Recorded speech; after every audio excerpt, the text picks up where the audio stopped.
Have you been scrolling through videos during the last hour trying to feel something, anything to make you feel better? Life is filled with challenges and obligations, providing for your family while also trying to make space for yourself to feel good and have fun. And at the same time, the world is falling apart. There are wars, natural disasters, inflation, made-up toilet paper shortages, higher crime rates, racism, you name it. And that also leaves us in a complete state of survival.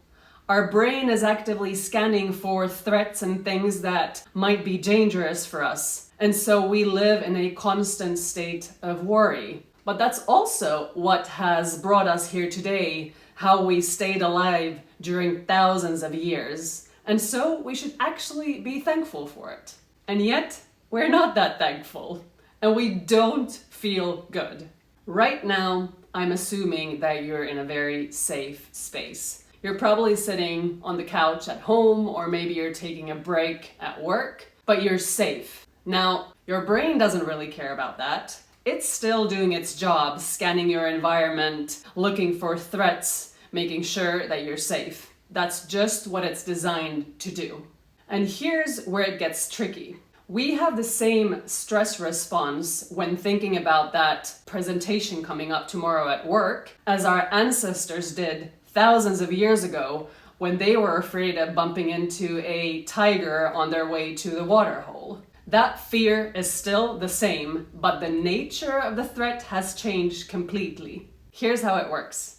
Your thoughts and your emotions create a set of chemicals that activate the fight and flight response several times a day without you being in any kind of a threat. Isn't that fascinating?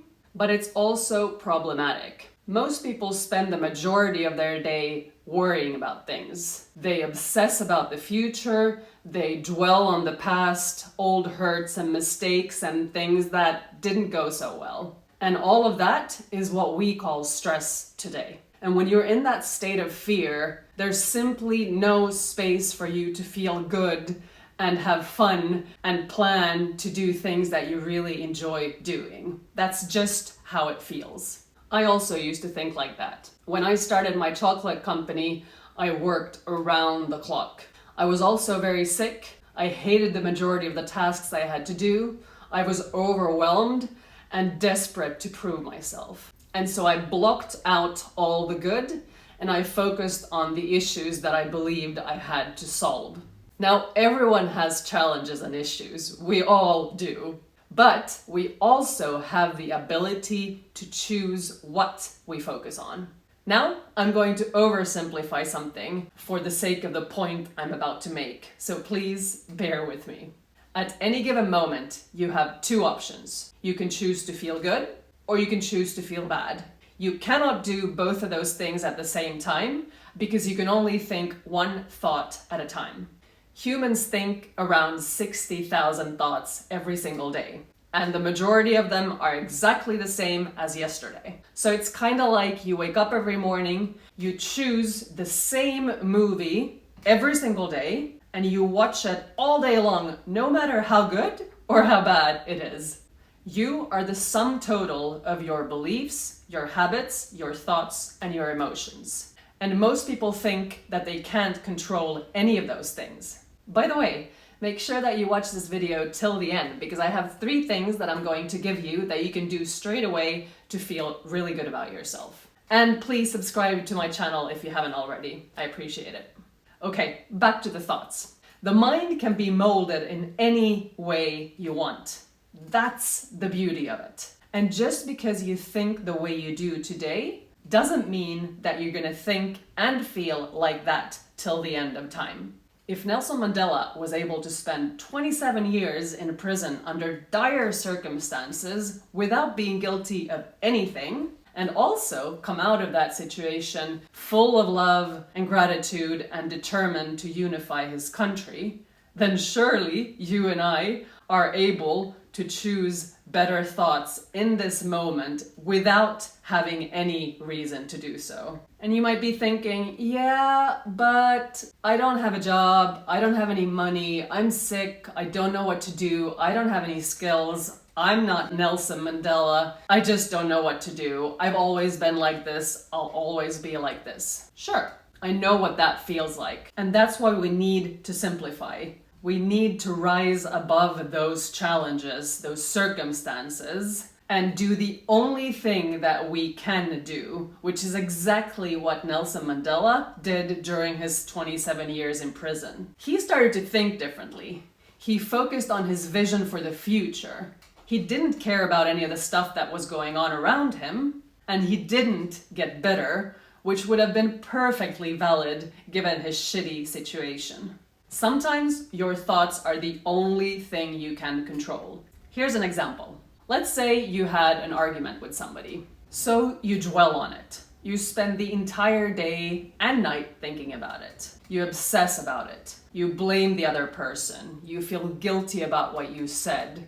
You're sad about the outcome. Whatever it is, you just can't let it go. And so maybe you do this for a day, maybe you do it for a week, a month, or maybe you do it for years. All your attention is poured into that conversation in your mind, and it's no wonder that you feel really bad all the time. However, there is another option. You could simply pick up the phone, say what you needed to say, apologize for what you said, clear up any misunderstandings, and resolve it in a matter of seconds. But most people don't. They dwell, they obsess, they replay those old thoughts in their minds as if it were yesterday. It's as if you choose the worst movie in the world that you despise, and then you watch it day after day after day.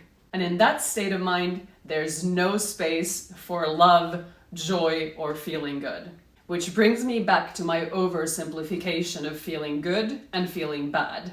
The majority of the things that you think about on a daily basis are not needed. You don't have to think about them. You are not solving problems. You are simply recycling thoughts.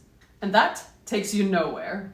So if you want to feel good, stop thinking thoughts that don't make you feel good. Every time you notice that you're not feeling good, stop in that moment and think about the thought you just thought about. What was that? And if you can do something about it, go do it now. And if you can't, then think about something else that does make you feel good. Now that could be anything. Puppies, tacos, Santa Claus, sitting around the campfire with your friends, a naked dance, baking cookies, talking to your grandma, whatever that is. Here are the 3 things that I want you to keep in mind all day long. 1. Does this thought make me feel better or worse? 2. Can I do something about it? If yes, go do it now. If no, number 3, think about something that makes you feel better. It's that simple. You have to learn to redirect your thoughts. Don't think about things that don't make you feel good if you can't control them. Turn off the news. Unfollow people on social media that make you anxious. Stop watching movies that scare you. And don't talk about subjects that make you fearful or uncomfortable. Why would you? Be very mindful of how you feel. And try it out for a week. You might think I'm crazy, but you will see how good it feels to choose thoughts based on how you feel. It's just that nobody taught us that we could do that. Now, this doesn't mean that you should ignore life and the challenges and things that you have to do, but fact of the matter is that the majority of the stuff that you think about is useless. And so start picking your thoughts better and notice how much better that also feels. And let me know in the comments below. I would love to hear how you do and what your experience is with this exercise. From my own experience, this is a game changer, and I wish that 6 billion people would watch this video. Please subscribe to my YouTube channel if you haven't already, and thank you so much for watching this video. I appreciate you, and I will see you in the next one. See ya!